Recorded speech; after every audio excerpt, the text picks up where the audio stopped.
آئیے سنتے ہیں آج ایک خوفناک دل دہلا دینے والی کہانی۔ 1980 میں برطانیہ کی ایک ریسرچ سوسائٹی نے تحقیقات شروع کر دی کہ لندن میں کس قدر مکانات ایسے ہیں جو آسیب زدہ ہیں، اور وہ کون کون لوگ ہیں جنہوں نے پراسرار واقعات اپنی آنکھوں سے دیکھے ہیں۔ چنانچہ ایک سوال نامہ تحریر کیا گیا اور تقریباً 17,000 شہریوں کو بھیج دیا گیا، جن میں سے وصول ہونے والوں میں سے 5,316 نے تو یہ جواب دیا کہ انہیں کسی ایسے حادثے سے کوئی واسطہ نہیں پڑا، جبکہ 1,680 نے جواب دیا کہ انہیں اس قسم کے واقعات سے واسطہ پڑا ہے۔ جن مکانات کے آسیب زدہ ہونے کی اطلاع ملی تھی ان میں برکلے اسکوائر کا مکان نمبر 50 بھی تھا۔ بیان کیا جاتا ہے کہ اس مکان میں ایک ایسی چیز دیکھی جاتی تھی جو انسان تھی اور نہ ہی جانور۔ بس اس وقت سے یہ بھوتوں کا مسکن مشہور ہو گیا۔ جو لوگ اس میں رہتے تھے خوفزدہ ہو کر بھاگ گئے، اور ان کے بعد جس نے اسے کرائے پر لیا اسے اپنی جان سے ہاتھ دھونے پڑے۔ واقعات یوں بیان کیے جاتے ہیں کہ بھوتوں کا مسکن مشہور ہونے سے پہلے یہ اس علاقے کی سب سے اچھی عمارت خیال کی جاتی تھی، پھر اس پر خوف کے سائے پھیلتے چلے گئے۔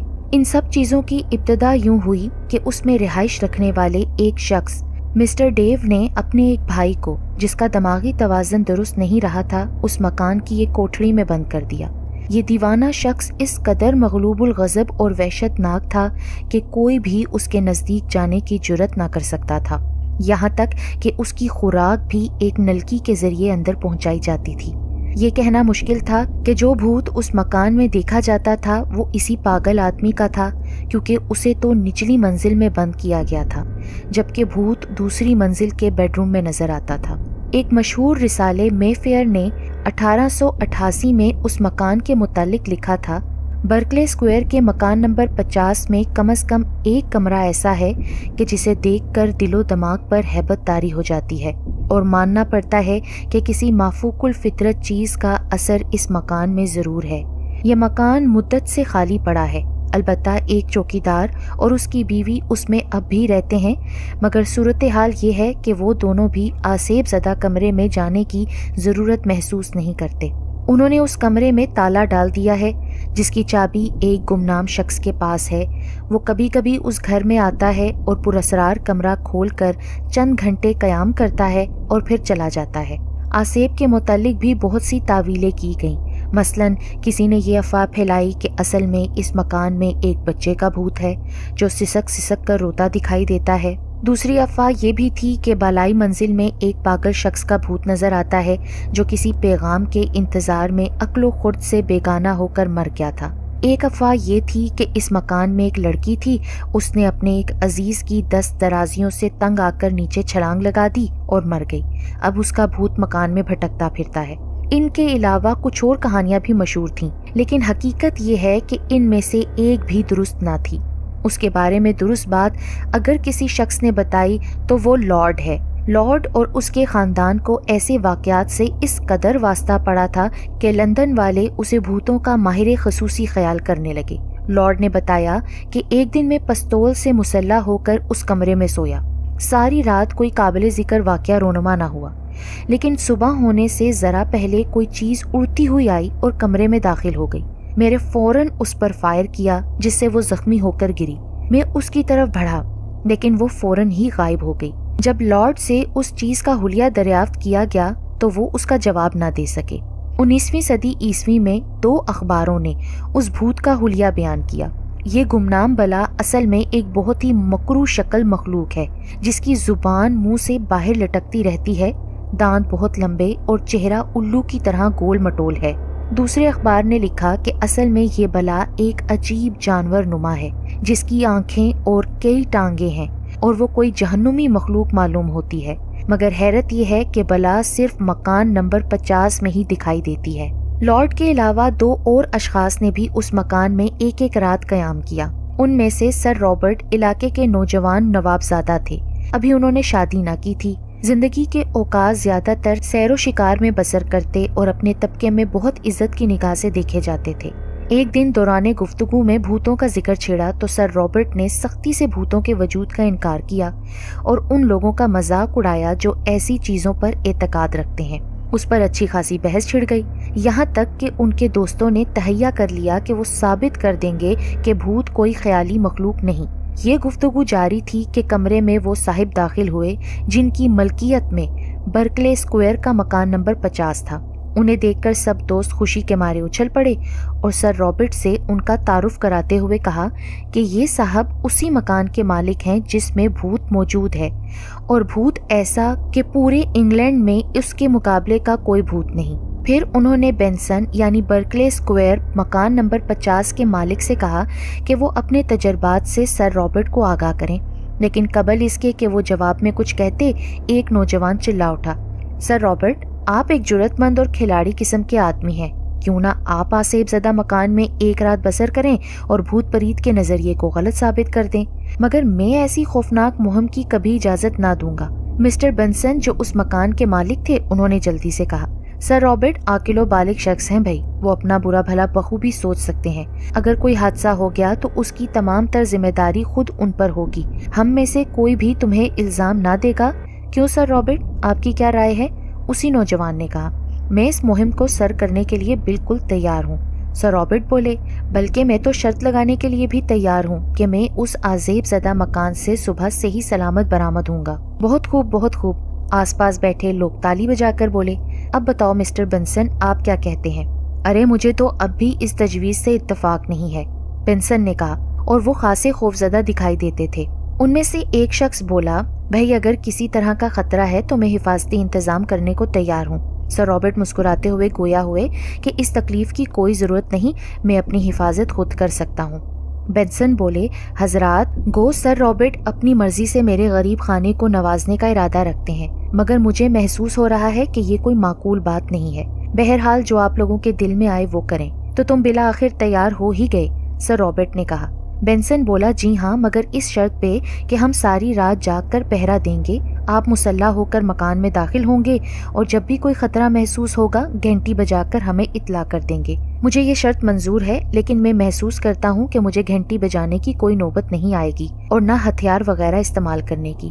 اس گفتگو کے بعد طے پایا کہ ٹھیک 3 دن بعد 9 بجے رات کو سب دوست مکان نمبر 50 برکلے اسکوائر میں جمع ہوں گے اور وہ کھانا بھی وہیں کھائیں گے۔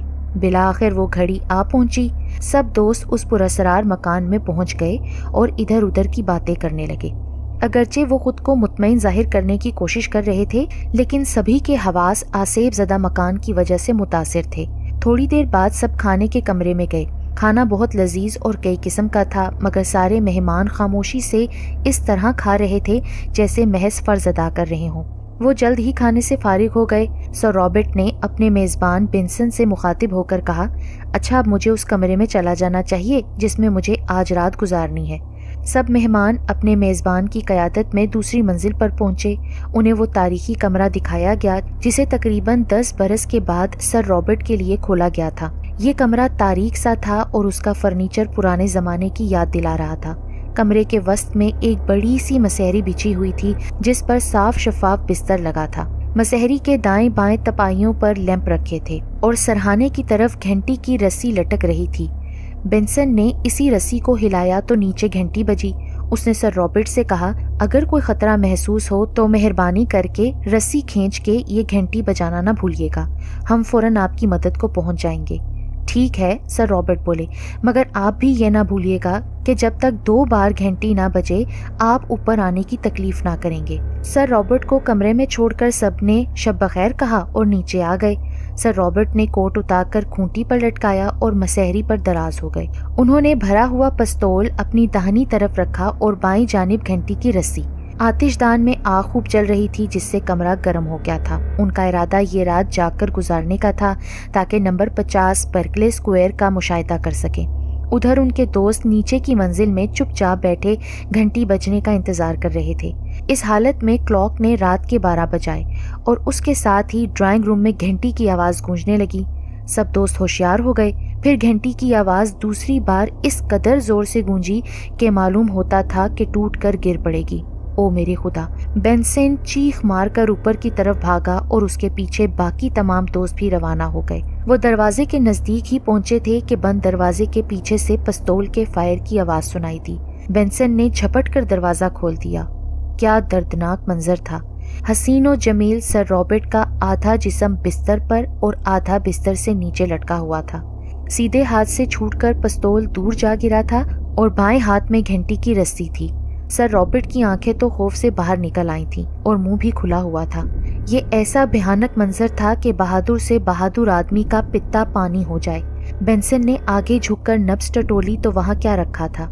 برکلے اسکوائر کے بھوت نے سر رابرٹ کی جان لے لی تھی۔ بینسن پر سر رابرٹ کی موت کا اس قدر اثر ہوا کہ اس نے نمبر 50 برکلے اسکوائر کو ہمیشہ کے لیے خیر آباد کہنے کا تہیہ کر لیا۔ چنانچہ 40 سال تک کسی زی روح نے اس منحوس مکان میں قدم نہ رکھا، مگر جب یہ مکان اپنی ویرانی کا 50واں سال منانے والا تھا تو 2 ملاح اس میں داخل ہوئے۔ ہوا یوں کہ ایک بحری جہاز ویسٹ انڈیز کے دورے سے 1 سال بعد پورٹ ساؤتھ پہنچا۔ یہ دسمبر کا مہینہ تھا۔ بندرگاہ پر پہنچ کر تمام عملے کو 2 ہفتے کی چھٹی دے دی گئی تاکہ وہ اپنی خواہش کے مطابق کرسمس کی خوشیوں میں شریک ہو سکیں۔ یہ دونوں ملاح اسی جہاز سے تعلق رکھتے تھے۔ انہوں نے لندن پہنچ کر کئی دن پینے پلانے کا شغل جاری رکھا۔ جب ذرا ہوش آیا اور حساب کتاب کیا تو معلوم ہوا کہ پیسے بالکل ختم ہو چکے ہیں اور اب گھر پہنچنا بھی محال ہے۔ دونوں کے گھر لندن سے کافی فاصلے پر تھے۔ سردی بڑھتی جا رہی تھی اور رات گزارنے کا مسئلہ اہمیت پکڑتا جا رہا تھا۔ چونکہ دونوں کی جیب خالی تھی، لہٰذا فیصلہ ہوا کہ گھوم پھر کر کوئی ایسا ٹھکانہ تلاش کیا جائے جہاں مفت میں رات بسر ہو جائے، اور اسی تلاش میں وہ برکلے اسکوائر کے اس مکان کے سامنے پہنچ گئے۔ یکلخت ان کی نظر سڑک کے بائیں جانب اٹھ گئی۔ ایک 2 منزلہ مکان پر کرائے کے لیے خالی ہے کا بورڈ لٹکا ہوا تھا۔ یہ نمبر 50 برکلے اسکوائر تھا۔ وہ دونوں احاطے کے باہر کھڑے ہو کر جنگلے سے اچک اچک کر اندر دیکھنے لگے، اور یہ بھائیں بھائیں کرتا تاریک مکان شب باشی کے لیے انہیں بہت موزوں معلوم ہوا۔ دونوں چھلانگ مار کر اندر داخل ہو گئے۔ مارٹن نے جیب سے ایک موم بتی نکالی اور اسے روشن کر کے مکان کا جائزہ لینا شروع کر دیا۔ بلینڈن باورچی خانے میں جا نکلا جہاں سر رابرٹ کی موت سے قبل ڈنر تیار ہوا تھا۔ وہاں برتن اور سامان اب تک بے ترتیبی سے پڑے تھے۔ مارٹن اور بلینڈن کی سمجھ میں آ گیا کہ یہ مکان کافی عرصے سے ویران پڑا ہے۔ وہ اب آگے بڑھے۔ کھانے کا کمرہ اور ہال سب خالی پڑے تھے۔ ایک کونے میں ایک موٹا چوہا دوڑتا پھر رہا تھا۔ اوہ، وہ دیکھو اس چوہے کو، کس قدر موٹا ہو رہا ہے، اور اس نے تختے کو کاٹ کر کتنے سوراخ کر دیے ہیں، مارٹن نے کہا۔ چلو اچھا ہی ہے، ہمیں آگ جلانے کے لیے کافی لکڑی مل جائے گی، بلینڈن بولا۔ چلو اوپر چلیں، مارٹن نے رائے ظاہر کی، اور پھر دونوں نے اوپر چڑھنا شروع کر دیا۔ گرد و غبار سے اٹی ہوئی وہ سیڑھیاں ان دونوں کے بوجھ سے چیخ اٹھیں۔ خطرہ پیدا ہوا ٹوٹ ہی نہ جائیں، لیکن وہ رکے نہیں اور بالآخر اوپر اس کمرے میں پہنچ گئے جہاں سر رابرٹ کی موت واقع ہوئی تھی۔ اس کمرے کو دیکھ کر انہیں حیرت ہوئی۔ یہ کمرہ نسبتاً صاف ستھرا اور فرنیچر سے مزین تھا، اور تو اور بستر سے آراستہ پلنگ بھی موجود تھا۔ یہ دیکھ کر تو مارٹن بہت خوش ہوا اور بولا، اب رات آرام سے گزرے گی۔ بلینڈن کسی انجانے خوف سے پریشان تھا۔ کہنے لگا، نہیں میرے دوست، یہاں سے بھاگو، ہمیں یہاں نہیں ٹھہرنا چاہیے۔ تو کیا سردی میں ٹھٹر کر مرو گے؟ مارٹن بولا۔ بلینڈن کہنے لگا کہ ایسے ویران مکان میں قیام کرنا اچھا معلوم نہیں ہوتا، اور دیکھو یہاں کا فرنیچر عجیب و غریب قسم کا محسوس ہوتا ہے۔ اس پلنگ کو ہی دیکھو، یہ تو اس قدر بڑا ہے کہ 4 آدمی اس پر آرام کر سکتے ہیں۔ بھائی تم تو بے وقوفی کی باتیں کر رہے ہو، یہ پلنگ تو ہمارے لیے بہت موزوں ہے، آؤ اس پر آرام کریں، اور ہاں آتش دان میں آگ کیوں نہ جلا دی جائے۔ یہ کہہ کر مارٹن نے پہلے سے رکھی ہوئی لکڑیوں کو اکٹھا کیا اور آگ لگا دی۔ کمرہ گرم ہونے لگا۔ مارٹن بستر پر دراز ہو گیا، مگر بلینڈن کرسی پر خاموشی سے بیٹھا ناچتے ہوئے شعلوں کو دیکھتا رہا، لیکن ساتھی کے سمجھانے سے وہ بھی بستر پر دراز ہو گیا۔ ابھی وہ دونوں تھوڑی ہی دیر سوئے تھے کہ یک لخت بلینڈن نے جھنجھوڑ کر مارٹن کو نیند سے اٹھا دیا۔ اس نے وجہ پوچھی تو بلینڈن کے لب ہل رہے تھے، مگر کوئی آواز نہ نکلی۔ بہت کوشش سے اس نے اپنا ہاتھ اٹھایا اور کمرے کے دروازے کی طرف اشارہ کیا، مگر مارٹن کو وہاں کوئی خاص بات نظر نہ آئی۔ مارٹن نے ناراض ہو کر پوچھا، بات کیا ہے، تم کیوں ڈر رہے ہو؟ تو بلینڈن کی قوت گویائی لوٹ آئی۔ وہ بولا، خاموش رہو اور سنو۔ مارٹن خاموش ہو گیا، مگر اسے کوئی آواز سنائی نہ دی۔ تھوڑی دیر بعد ہی کسی کے قدموں کی چاپ سنائی دینے لگی۔ ایسا معلوم ہوتا تھا کہ کوئی شخص سیڑھیاں اوپر چڑھ رہا ہے۔ اب میں سمجھا یہ یقیناً کوئی اچکا ہے۔ اس نے کمرے میں روشنی دیکھی تو اس طرف چلا آیا۔ ٹھہرو میں دیکھتا ہوں۔ ارے بھائی کون ہے؟ مارٹن نے اونچی آواز میں کہا۔